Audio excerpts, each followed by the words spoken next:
Hi guys, Ronnie here. Today I want to talk about tires and tire sizes, tire pressures and tire types.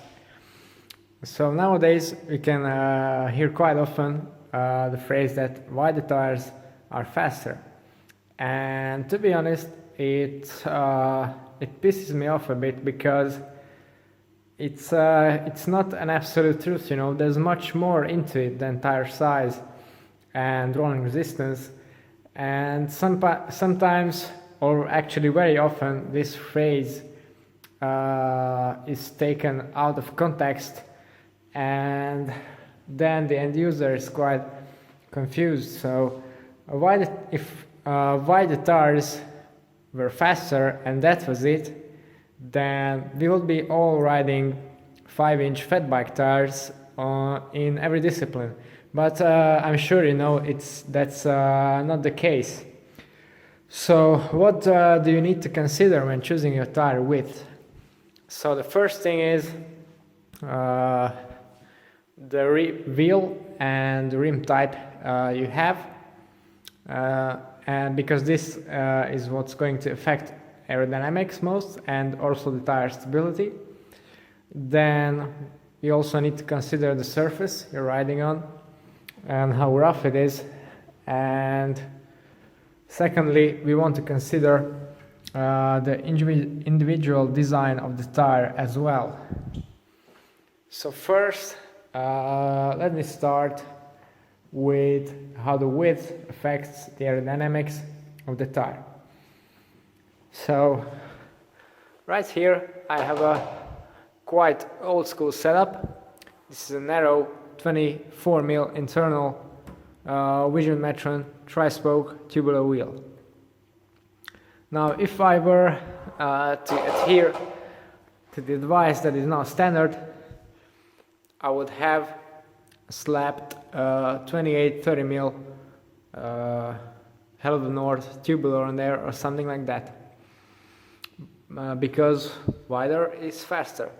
Now in this case it's not. So this is quite a narrow rim, and it's a wheel designed purely for aerodynamics above everything else. So what it has is a narrow profile, small frontal area to cut through the wind. You can imagine it as an airfoil shape on an airplane wing. Now I want to point out this wheel in this bike is now mounted the wrong way around. The reason for that is because it's easier to access when it's on my trainer, because if it were the correct way around, then I couldn't inflate it that easily because the hole for inflation was on the other side. But never mind that. If you look at an airplane wing, it's a complete uninterrupted airfoil like the spoke sections on this wheel. Now I doubt you have ever seen a bicycle tire on any other sort of tire or rubber glued to that airplane wing. The reason for that, of course, is when you do that, from that point on your rim design is no longer influencing the airflow going around your wheel, and it's the tire that does that. You get flow separation, turbulence, a lot of drag. So what you have to do in order to preserve the functionality of your aero wheel is to use a tire that doesn't affect it. So that means the tire, when inflated to your desired pressure, has to be narrower or flush with the rim itself. Now you can see it works very well on this rim. Even though it's tubular, the interface is very good. Now if you look at another wheel, then you can see in this case the tire is slightly wider than the rim itself, and that might be a problem on a regular aero wheel. Now this is a smart MV system wheel with different rim designs, front and rear. And what I've just been talking about mostly applies to the front wheel, because that's where you're getting your clean airflow. On the rear wheel, even though it was not designed specifically for it, the leading edge of the tire is shielded by the frame most of the time, so it's not as important. You can run wider tire on the rear without a significant aerodynamic disadvantage, although you are still going to be benefiting from a narrower tire in terms of aerodynamics on the trailing edge. But as I said, the influence of that is much smaller. Okay, so if you look at the front wheel, again, this one is quite flush, even though the clinchers are typically more spread apart and get wider as you mount them on an aero rim. So these, for example, measure 27 millimeters, even though they're just 25s. And the same goes for the other pair, which measure, again, close to 27 millimeters on a wheel with a 19 mm internal. As you can see, this wheel is a bit wider than the 4.5, so you get a very nice flush transition there. So that's aerodynamics covered. Of course, if you were to put on a huge cyclocross tire on an aero rim, even though this rim is super wide at 30 mm, it's not going to have much aerodynamic effect left in it, aside from crosswinds. Of course, because then it's the rim that meets the wind first at high yaw angles. Now, secondly, I want to talk about the construction of the tire. So if you look at bicyclerolling-resistance.com, you can see a chart of various tires tested for rolling resistance. And the trend you can see there is pretty obvious. You're not going to see any 28 mm tire at the front of the pack. Why is that? Since most aero wheels are designed nowadays for 23, 25 mm tires, the tire manufacturers produce their highest and fastest clinchers in these sizes, obviously. And what I want to point out by this is that the construction of the tire itself has much more bearing on its final rolling resistance than the size of the tire, because you can have, well, basically this is the fastest tire going on right now. The Corsa speed is just 23 mm, and even by 23 mm standards it's quite narrow, it's super skinny. It's basically just the same as my thumb, and I have very small hands. Whereas you can have something like the Schwalbe Pro 1, which is much wider and more substantial, but still, because of its construction, because it has a thicker tread, it doesn't have such high tread count. It's a vulcanized construction instead of an open tubular, and so on. It's still slower despite being a lot wider. So you have to look at it in this regard. So where has all this why the tire is fast to come from? Because now you might say that I'm saying it's rubbish, but actually it's not. You need to bear with me a bit more in this. So one thing that people often confuse, or two things actually, is rolling resistance and rolling impedance, or more specifically suspension losses coming from a bicycle wheel. Now what that is.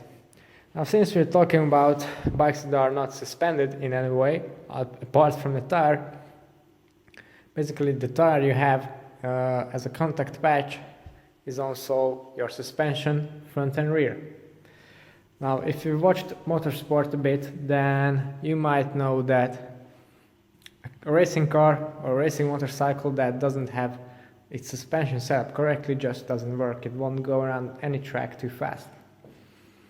And the same applies for the bicycles, except it's a bit more difficult because the only thing you can really tune here is the tire and its pressure, or more specifically the casing tension, but more on that later. So you might say, well, actually, what do the fancy frame layups and high-speed decouplers and such things do? Well, they do have an effect, but you can imagine this as, well, the whole bicycle. So you have the tire, you have the wheel, you have the fork, you have the frame, you have the seat post, the saddle. These are all non-completely rigid items, so that means there are springs. If you go over a bump, these springs will react to it. And a simple rule applies to adding the effect of multiple springs is the same as resistance in electronics. So that means you add up 1 over, well, whatever the constant of the spring is. That means the softest spring you have in the series is the one that actually affects the whole system the most. And in case of the bicycle, that's of course your tire. And that means that pressure on an unsuspended bike and also on a suspended one becomes extremely important. And also quite difficult to get right, because it's not a maximize or a minimize kind of thing. So imagine you're riding along on a completely smooth surface. Nothing really happens to the tire.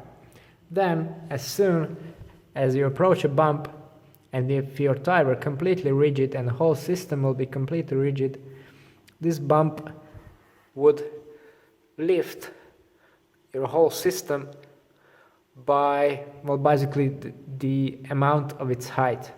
So that means the kinetic energy you have stored in your bike as a means of propulsion will be converted to potential energy when a bump tries to lift you. Now, the point of tires and suspension is that you want to be able to absorb these undulations so that your kinetic energy is rather transferred to friction and heat between the tire or within a suspension system instead of lifting you up as a whole system, because the loss converted to potential energy is going to be much higher than the cost of friction generated in this suspension system. And what this suspension system enables you to do is to travel fast over rough surfaces. And these are called suspension losses. Now, if you want to have low suspension losses, you're also going to need a lower pressure, because that enables the tire to deform and to fully conform to the obstacles. Now, the problem is, if you have a narrow tire, you can't really have a really low pressure, because if you inflate a small tire to small pressure, or a low pressure should I say, then it means that you get low casing tension. And this casing tension is actually the force that stabilizes the tire on your wheel and makes it unable to come off and makes it predictable for handling on the braking, accelerations and cornering. So the solution, you need to increase the size of the tire. So you get a higher casing tension at a lower pressure. You also get a lot more volume, more squish, so you can absorb higher impacts. So if you want to ride over rough roads quickly without any suspension in the frame, you need larger tires. And that's exactly how does that work. An excellent way to reduce a tire's rolling resistance and suspension losses is to make the tire more supple in its construction. That's basically what cotton tubulars do, is that the sidewall is very, very pliable even at high pressures. So that way it can react both to the macro and micro imperfections on the road.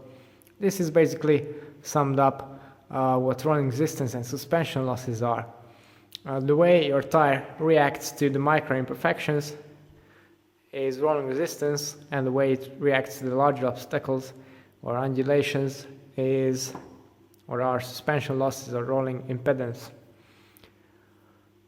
Now, the problem is that if you increase the tire size, you're basically making it less and less aerodynamic.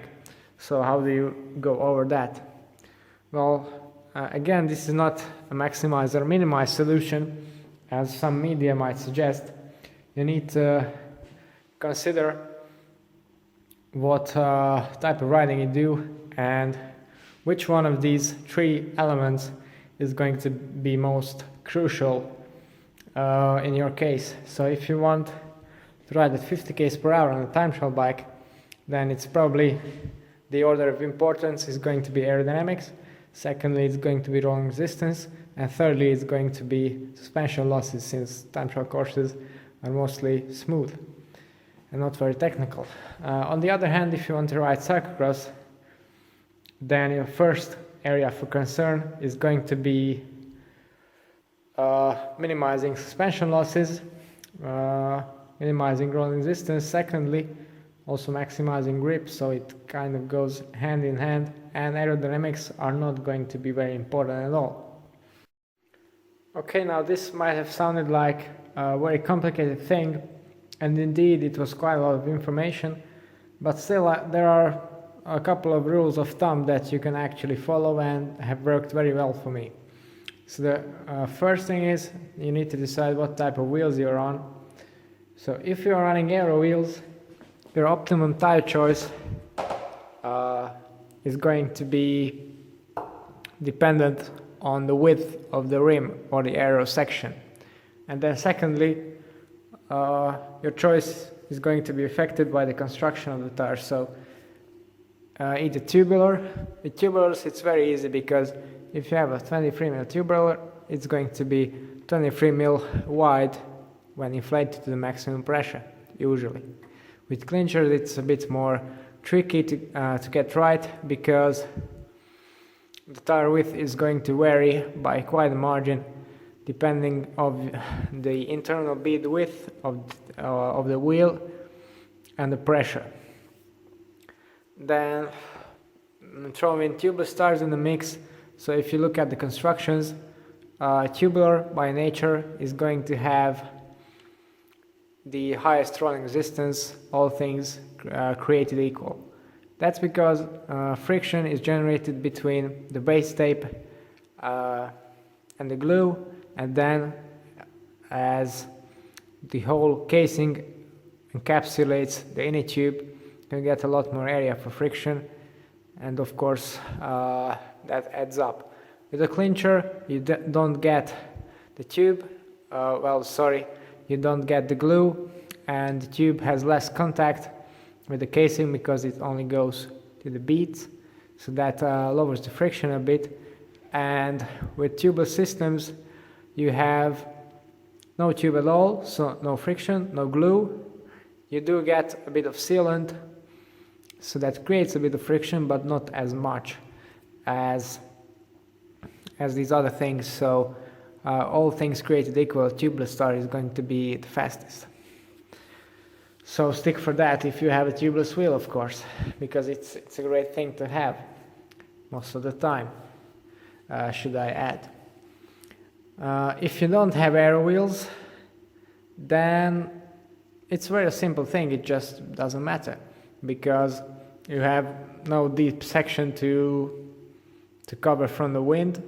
Your wheel is not going to be aerodynamic either way.